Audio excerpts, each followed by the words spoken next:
Sono Davide Anzalone e mi occupo del design dell'intera gamma di prodotti Audison dal 2005. Abbiamo realizzato la prima linea di altoparlanti Thesis per automotive nel 2008 per dare voce alle elettroniche che avevano fatto la storia del marchio Audison, come gli amplificatori TH e HV20. E quella linea era stata concepita per chi non accetta compromessi sul suono. Il payoff era Beyond the Absolute, e questo significava che si andava oltre l'assoluto. Quando abbiamo iniziato a lavorare al progetto Marine abbiamo pensato che la filosofia dovesse rimanere la stessa. Beyond the Absolute è un principio che non appartiene soltanto all'ambito automotive, ma è il senso stesso in cui Audison percepisce e concepisce il suono. L'ambiente cambia radicalmente. L'abitacolo di un'autovettura e l'interno di un'imbarcazione sono per certi aspetti due mondi molto diversi, ma il principio alla base doveva rimanere quello, cioè la massima fedeltà del suono.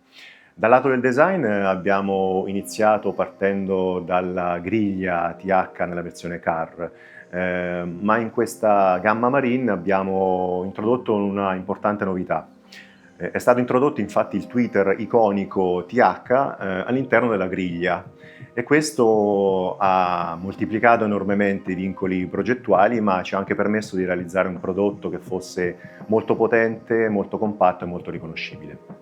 Progettare la griglia è stata forse la sfida più complessa di tutto il processo progettuale.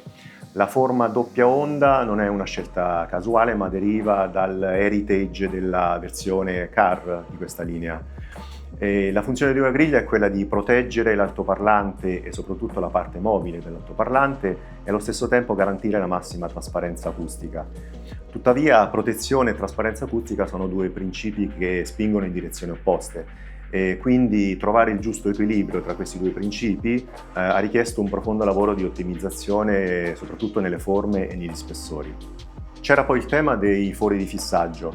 Per un'installazione all'interno di uno yacht è chiaramente preferibile un'installazione il più possibile pulita. Abbiamo quindi sviluppato una griglia che potesse mascherare completamente i fori di fissaggio. La soluzione è stata quella di dividere la griglia in due parti, una parte interna e una parte esterna. La parte interna, l'inner grill, è quella che poi fa da flangia di fissaggio e fa da supporto strutturale per il tweeter. La parte esterna, l'outer grill, è invece quell'elemento che va a mascherare i fori di fissaggio e rifinisce tutto il prodotto.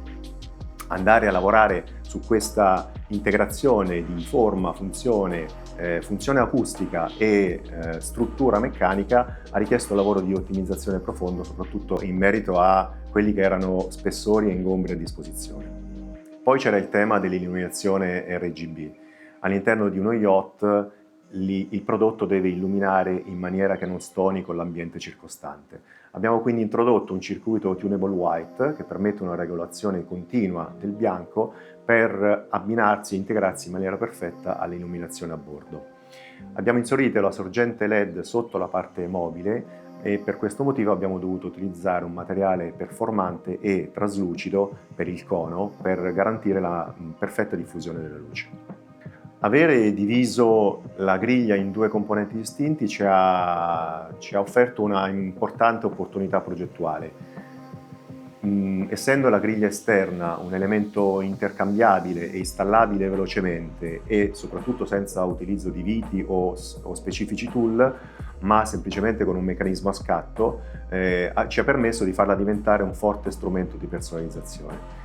In questo modo l'utente finale può scegliere la finitura che meglio si adatta all'interno della propria imbarcazione. Per TH77 Sax e TH88 Sax abbiamo poi introdotto due ulteriori colorazioni per le inner grill, Metallic Black e Silver, per ampliare ulteriormente le disponibilità di composizioni. Questa non è stata soltanto una scelta estetica, ma la volontà era quella di poter permettere all'utente finale di integrare, far scomparire lo speaker all'interno dell'imbarcazione, oppure renderlo un elemento ad alto impatto visivo e deliberatamente a contrasto con l'interno della barca, a seconda dello specifico progetto.